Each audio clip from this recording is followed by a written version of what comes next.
الحمد لله رب العالمين، الصلاة والسلام على سيد المرسلين وعلى آله وصحبه أجمعين، أما بعد. أعوذ بالله من الشيطان الرجيم، بسم الله الرحمن الرحیم.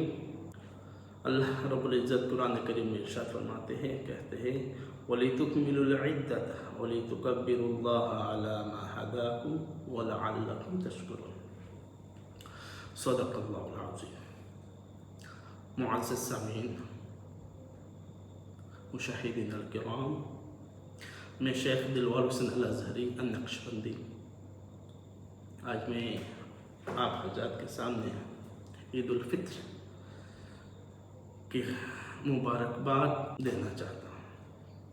عزت قرآن کریم میں ارشاد کہتے ہیں وَلِتُكْمِلُوا الْعِدَّةَ، اور عدتوں کو اور روزے کو پورا کرو. روزے کی جتنے بھی عدت ہے، عدد ہے، ان کو پورا کرو.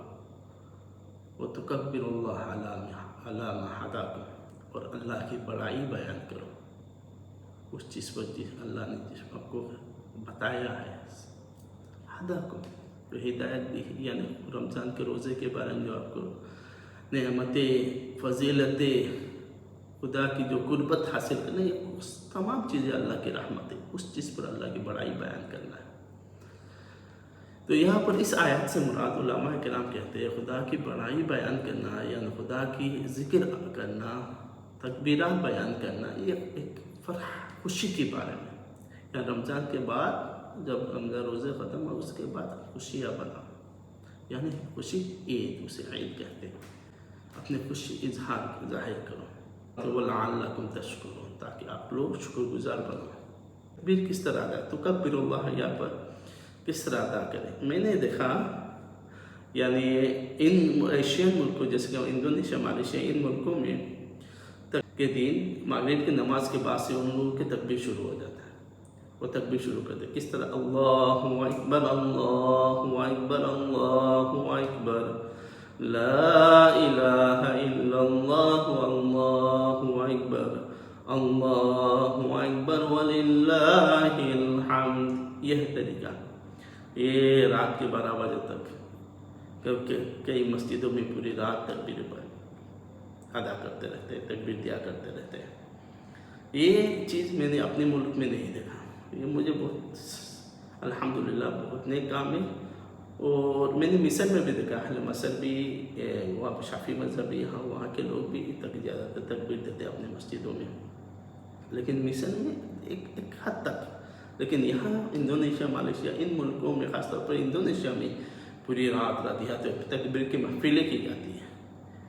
مغرب کے بعد جس دن آخر رمضان، جس دن عید کے چاند دیکھنے کے بعد، یہاں پر تکبیر کی محفلیں بہت مسجدوں میں اسٹیج سجا کر تکبیر کی محفلیں کرتے ہیں. ایک ساتھ سب بیٹھ کے تکبیر ادا کرتے ہیں.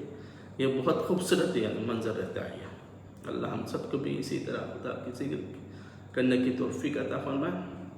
اور میں شیخ دلوار حسین الازہری آپ تمام امت مسلمہ کو میرے طرف سے عید مبارک. صلۃ الرحم نبی کریم صلی اللہ علیہ وسلم کی ایک صفت ہے.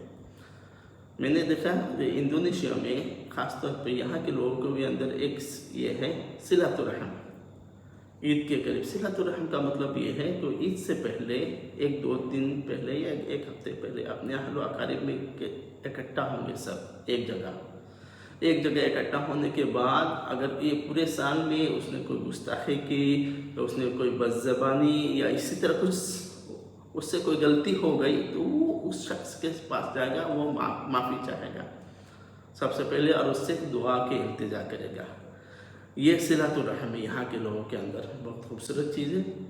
اسی طرح تمام امت مسلمہ پر یعنی جب عید کے دن، خاص طور پہ عید الفطر میں صلۃ الرحم کے ساتھ پیش آئے، محبت کرے اپنے اہل و عیال کے ساتھ. اگر کسی سے کوئی دشمنی ہو، آپ کسی سے ناراض ہو، تو یہاں پر سب کچھ چھوڑ کے ان کے ساتھ ملے، اٹھے بیٹھے، ان کے ساتھ چائے پیے، ان کو آپ کے خوشی میں شریک